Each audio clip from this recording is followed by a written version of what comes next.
Hello, my friends, and welcome to Studio de Hifrey. A couple of Cowboy things to talk about today. My buddy Jesse Holly can't get away at the moment, so official Panthers preview can't happen right this second, but I can hang out in Studio de Hifrey to talk about a couple of topics rattling around in my Cowboy world at the moment, including Micah Parsons and his frustrations, Tony Pollard and Rico Dowdle, Sean Evans, Carl Davis. They signed a new guy. They signed Carl Davis, defensive tackle. There's a few things we can kick around. I asked people for questions on the tweeter yesterday, and so we can pull some of those. First thing I want to talk about is crisis averted with Micah Parsons. Not yesterday. Last week, what was that? That wasn't last week. That was this week, Monday. When Jesse, Holly, and I were talking about the Cowboy game, and he was talking about Micah Parsons, and I was like, I'm just not going to worry about it. And then the next day, you get the Dan Quinn article about Micah Parsons' frustrations. Excuse me. We just need it. Sometimes what you need to realize is that a lot of people who play pro sports are super young. I'm an old man now. Now that I'm an old man, I have gained mass amounts of wisdom. I make nothing but great decisions. I'm always in control of my emotions and thoughts, and I never misspeak, ever. But Parsons wasn't real happy because he had 0 tackles and 0 sacks, and we had to hear from Dan Quinn about how, yeah, that's natural. You know, a guy who's used to destroying the game, if he's not feeling like he's having an impact on the game, he's going to be upset. So I was like, oh, we got this whole thing going on. And what tends to happen with people who are super good and young is you feel a certain way. And so now I'm going to go full Carissa Thompson here, and I'll just put words in Micah Parsons' mouth. So yeah, if your team is beating the hell out of the other team and everybody else gets a sack and you don't get a sack and you don't get to tackle anybody, you don't get to do those things, as a guy who is, I believe now in 2 years in the NFL, a 2-time second place defensive player of the year candidate, you're feeling in that moment like you didn't help because you didn't get to make anybody fall on the ground. And it's not true, obviously, but I just think when you're super young and you're used to just destroying everyone, which don't get me wrong, Micah Parsons did destroy in the game against the Giants. If a team decides that they're going to dedicate so much to making sure that you can't break them, that everyone else gets to break them, well, they did that because of you. You're still the man. But it's hard to feel that way in the moment because you didn't get to sack the quarterback. And I think Micah is also Micah Parsons is super online. Super online. You know, for an NFL player, that caliber of player, to always know what the talking heads who, don't be negative, Jeff, don't be negative, they suck. Like the talking sport heads on TV that, like, their goal is for Micah Parsons to respond to them, or Dak Prescott to respond to them, or whatever player they talk about to respond to them. That's their goal. All the TV shows that aren't analyzing football, they're actors providing entertainment. That's what they're doing. It's designed to get a reaction from you that makes you continue to watch and consume. That's not good for a player to be watching. I mean, he's an adult. He can do what he wants. I'm not telling him not to watch TV. You can watch whatever you want. And you can respond to whoever you want on social media. You're an adult. You can do that. But I do think that he is super duper online. And so if there are conversations about who did what in the NFL and the defensive player of the year and, oh, what a year Myles Garrett is having or anything like that, like he sees it, he hears it, he knows it because he's a super online dude. And so, yeah, Micah Parsons frustrated by not destroying the New York Giants while the Cowboys did, and his teammates got some shine. But today, we get the quotes from, I would assume yesterday, via Calvin Watkins, that it's clear that as you get further away from a game and you realize the context of everything that happened, it's like, okay, my bad, overreaction. Parsons said, I always say I got next week. People like, I'm dead today and gone tomorrow. I get a great opportunity. I think that was one of 3 games where I didn't have a sack. I think the production's there. My presence is felt. It's getting to the point where these QBs are taking one read and running outside of the pocket, scared for their lives. So I don't think it's anything about production-wise. I just think we're just doing a phenomenal job.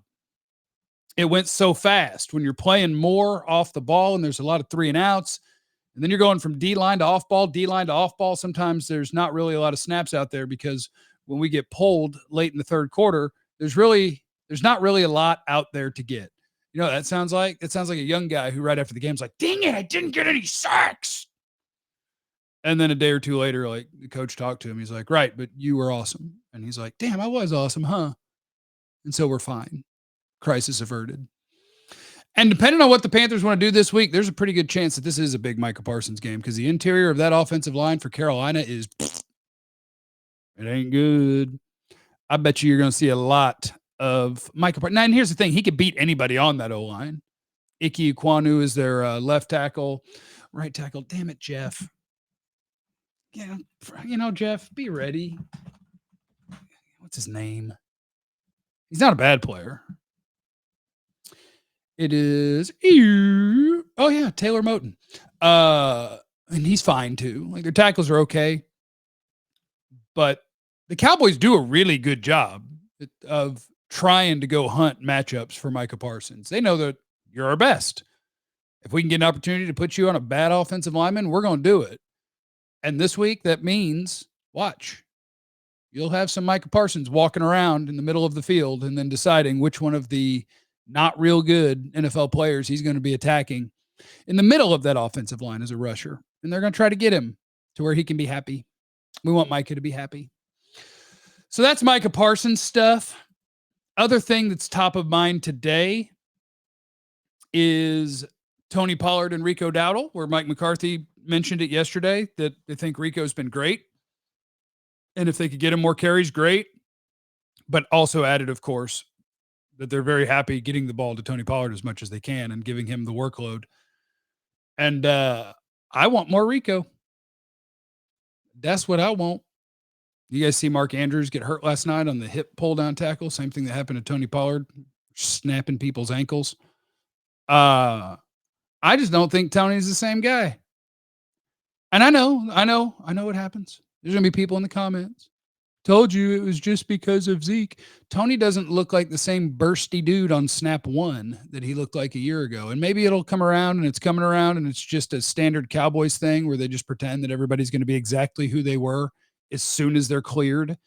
And Pollard's not there yet. But the dude that I see with the burst is Rico Dowdle. And I think you owe it to yourself, much like I wanted for 3 years with Pollard being the guy who didn't get enough touches while Zeke did. I think you owe it to yourself to move that slider from, okay, if Pollard gets 75% of the carries, what are their numbers? I don't have them in front of me, but it's something like that. 75% of the carries, and the guy behind him gets more than a half yard more per carry. Move the slider. What happens at 60-40? Is it still true? Because if it's still true, what happens at 50-50? Is the other guy still getting more? Move the slider. It's just common sense. But money plays in, things play in. And even like there's so many different things that people think are the reason that stuff like this happens that just aren't true. And even if they were, it doesn't matter. Like, let's say in theory, because this is a theory that I used to have to hear all the time from people about Zeke and Tony Pollard. Well, once Zeke's not in the game, they don't commit as many people to stopping the run. That's why he runs better. It was never true, but even if it were, I don't care. Put in the guy that's going to get me better results. I don't care whose name it is or whatever.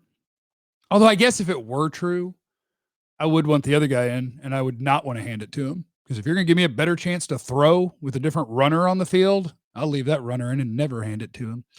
But I would like to see the slider move. Give me 60-40. Let me see 12 to 15 carries for Pollard, 8 to 10, 8 to 12 for Rico, if there's that many run plays. That's what I want to see. I believe in what Tony Romo believed in, meritocracy. If I'm performing better than the guy in front of me, give me some more. Give me some more. And it'll be worth tracking this week, wide receiver wise, what it looks like. Jalen Tolbert started last week, and Jalen Brooks got wide receiver snaps in the first half, catches in the first half. So they're playing some games out there to figure out what they've got and who they like and what looks they like and what they want to do. And it's fun. We like it. Anything else that I would want to do here? I think I want to wait for Jesse because it's more of pregame stuff, talking about the Panthers and talking about the idea of the trap game. I was just on radio in Carolina, and they don't think it's a trap game. They're terrified. They just want the season to end. I think the Cowboys are going to break them, which they probably will. But anyway, I was just sitting here ready to do content, and so I decided to do some content. There you go. So Carl Davis, hold on. Wait a second. Cowboys signed Carl Davis. Who is he?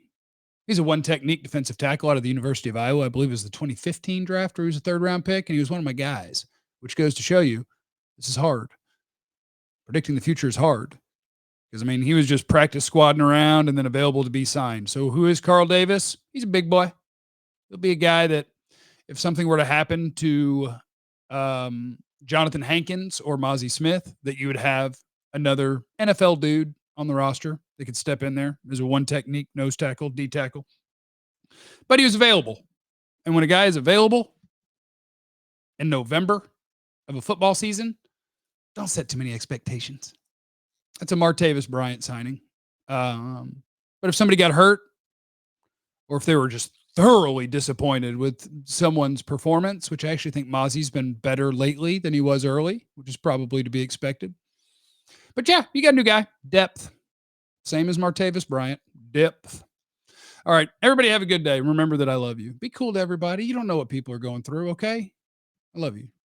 Listen to 97.1 The Freak in DFW. iHeartRadio app if you're outside the listening area, 2 to 6 p.m. Peace.